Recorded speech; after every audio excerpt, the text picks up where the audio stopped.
परमठ विद्यालय नीलामी पर कोर्ट का संज्ञान। बीजेपी पार्षद की याचिका पर सुनवाई शुरू। पीडब्ल्यूडी व बेसिक शिक्षा अधिकारी को नोटिस। 5,424 रुपए में मलबा नीलामी पर गंभीर सवाल। कानपुर की परमठ क्षेत्र में स्थित एक प्राथमिक विद्यालय की नीलामी को लेकर बड़ा विवाद सामने आया। बीजेपी पार्षद विकास जायसवाल की शिकायत पर अदालत ने मामले का संज्ञान लिया और सुनवाई शुरू कर दी। पार्षद ने नीलामी प्रक्रिया को अवैध बताते हुए शिक्षा के अधिकार के उल्लंघन का गंभीर आरोप लगाया। क्या नियमों को दाग पर रखकर अपने विद्यालय भवन की नीलामी की गई? क्या बच्चों के भविष्य में समझौता हुआ और क्या सबूत मिटाने की कोशिश की गई? इन्हीं सवालों के बीच अब यह सवाल और मामला अदालत की चौखट पर पहुंच चुका है। फिलहाल अदालत ने संबंधित अधिकारियों को नोटिस जारी कर जवाब मांगा है और आने वाली सुनवाई में इस पूरे प्रकरण की परतें खुलने की उम्मीद है। क्या नीलामी प्रक्रिया में अनियमितता हुई? क्या शिक्षा के अधिकार का उल्लंघन हुआ और क्या प्रशासन पर कार्रवाई होगी? विद्यालय की नीलामी पूरी तरह नियमों के खिलाफ की गई।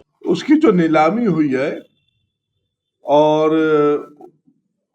जो सरकारी आंकड़ा था वो था उनका 3,024 रुपए का, जो कि बिल्डिंग थी पूरी और बहुत पुराना विद्यालय था। ये काफी उसमें जो है मात्रा में स्क्रैप था।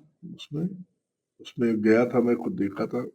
बाद में वो 3,88,000 रुपए की सरकारी अनुमान 3,024 रुपए, लगभग मेरे हिसाब से उसकी लागत 40 लाख की थी। और ये ऐसा नहीं पाप हुआ है, इसके पहले भी आप सबको याद होगा कोपरगंज में एक अस्पताल था सरकारी, और ये सारा खेल माननीय यहाँ के समाजवादी पार्टी के विधायक का है। ये उनकी पूरी टीम है। चूंकि जो कोपर ये आपके धनकुट्टी का मैटर था, धनकुट्टी का अस्पताल था वो बच्चा, जिस तरीके से भ्रष्टाचार हो रहा है समाजवादी पार्टी के विधायक के द्वारा, उनकी टीम बढ़िया बढ़िया जो बिल्डिंगे हैं उनको गिरा करके, ये सब विरासत है। हम लोग ने भी आइए देखिए मेंटेनेंस कराया है। हमारे यहाँ भी एक कंपोजिट कन्या विद्यालय है, नीचे से लेकर ऊपर तक पूरा इसको मजबूत करा दिया है। आए थे नगर आए तो देख करके धन्य रह गए। इतनी पुरानी हेरिटेज बिल्डिंग को पुनः जीवित करना कम पैसे में, लेकिन नियत और सोच की बात है। इन्हें पैसा कमाना है, पहले ईटा बेचेंगे, फिर बिल्डिंग बनवाएंगे, अपने ठेकेदार को लाभ देंगे। मैं तो कहता हूं जाके धनकुट्टी अस्पताल देखिए ना, क्या स्थिति है, कैसा पिलर है, क्या गुणवत्ता है उसकी। खुलेआम भ्रष्टाचार हो रहा है और ये भ्रष्टाचार के खिलाफ हम लोग की आवाज ऐसे बुलंद रहेगी। सरकार की छवि को हम नहीं खराब होने देंगे। चाहे इसमें जो भी अधिकारी लिप्त होगा उसके खिलाफ हम लोग ने कोर्ट का दरवाजा खटखटाया है और ये कार्रवाई चलती रहेगी। भ्रष्टाचार के खिलाफ लड़ाई रुकने वाली नहीं है। पार्षद जी, अभी देखा गया कुछ बच्चे वहाँ पढ़ाई कर रहे हैं और उसके बाद भी वहाँ तोड़ाफोड़ जारी है, और जो अधिवक्ता हमका कहना है कि इसका जो मामला है कोर्ट में विचाराधीन चल रहा है और इसमें सांसद जी ने भी हस्तक्षेप किया है, फिर भी अधिकारी हैं जो चीजों को नहीं समझ रहे। इस पर क्या कहना चाहेंगे? देखिए, ऐसा है, जो अधिकारी है वो अपने मनमाने ढंग से जो है जो काम उनको करना था कर रहे हैं। और विषय तो सांसद जी के पास, हम तो अपने भाजपा के सांसद जी के पास जाएंगे और उनको पूरा विषय मैंने बताया, उनको अवगत भी कराया। इस तरीके सब भ्रष्टाचार हो रहा है, तो उसमें माननीय सांसद जी ने भी संज्ञान में लिया है। बच्चे पढ़ रहे हैं, बिल्डिंग टूट रही है, किसी के जान माल को, बच्चों को, हमारे नन्हे मुन्ने जो बच्चे हैं, जो देश का भविष्य है, उनकी चिंता नहीं है। चिंता क्या है, उसी के खिलाफ हम लोग ने जो है भ्रष्टाचार के खिलाफ, कि भ्रष्टाचार रोकना चाहिए। जी, परमठ स्थित एक प्राइमरी विद्यालय है। यहाँ पर कटरी के बच्चे, आसपास के गांव के बच्चे अध्ययनरत हैं। जो बच्चे के अभिभावक हैं, इन्होंने स्कूल में हो रही अनियमितता के विषय में माननीय विकास जायसवाल जी को अवगत कराया। चूँकि वो विकास जायसवाल जी के नेचर के विषय में जानते थे, क्योंकि वो जनहित में कार्य करते हैं, हैट्रिक पार्षद रह चुके, लोकप्रिय नेता हैं। उनकी शिकायतों को सुनते हुए माननीय विकास जायसवाल जी ने स्कूल का मुआयना किया, तो उनकी जो शिकायतें थी अभिभावक की, वो उन्होंने सही पाया। इस बात की उन्होंने जानकारी माननीय सांसद जी को दिया।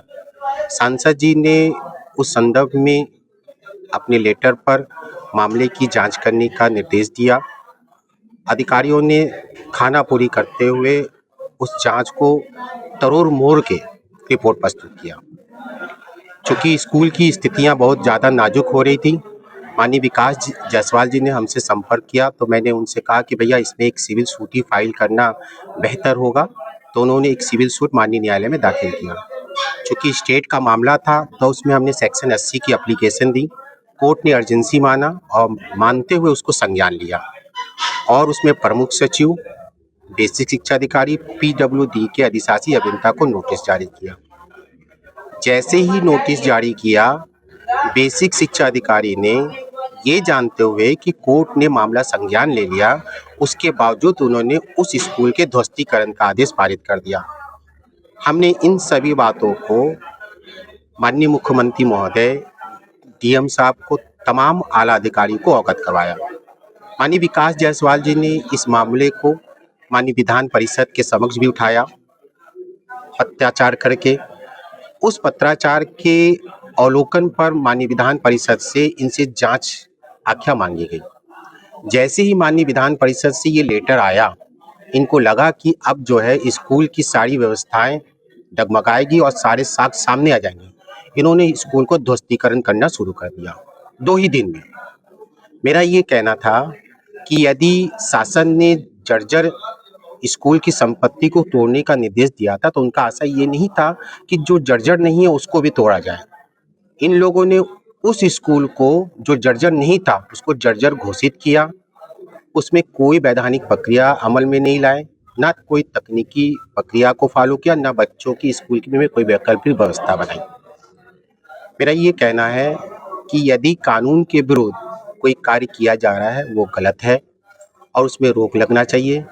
चूँकि इसमें BSc के द्वारा कोर्ट में हाजिर होकर WS दाखिल किया गया।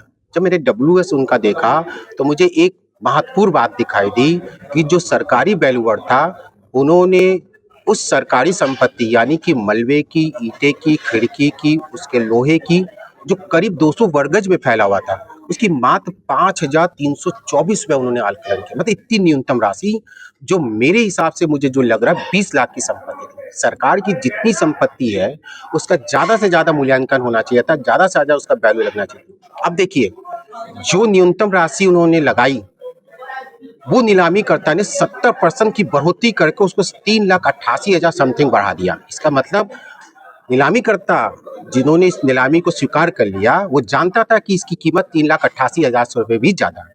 देखिए, इन्होंने गलत तरीके से नीलामी प्रक्रिया को भी फॉलो किया, गलत ढंग से बिल्डिंग को जर्जर घोषित किया। आप यदि मौके पे जाकर उसकी स्थिति को देखेंगे तो आपको स्पष्ट हमारी बातें दिखाई देंगी। चूँकि माननीय न्यायालय में मुकदमा विचाराधीन है, माननीय न्यायालय ने इसमें त्वरित रूप से कार्रवाई प्रारंभ कर दी है और उसमें शॉर्ट डेट लगा है। आगे जो न्यायालय का आदेश होगा उसको हम फॉलो करेंगे।